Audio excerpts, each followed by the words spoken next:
Moving on, a teen has now been charged after CBP chased him in a helicopter. The video then went viral on social media. According to Texas DPS, a trooper tried to stop a vehicle Friday morning for several traffic violations near Railroad Drive and Tettons Drive in northeast El Paso. The trooper then activated his lights and sirens, but the vehicle did not stop and sped away. The driver finally stopped near McCombs and Groose Road.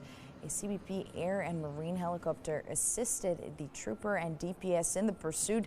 There was a total of 5 undocumented migrants in the vehicle. They were released to Border Patrol, and the driver, identified as a 15-year-old boy, was arrested for human smuggling and evading arrest.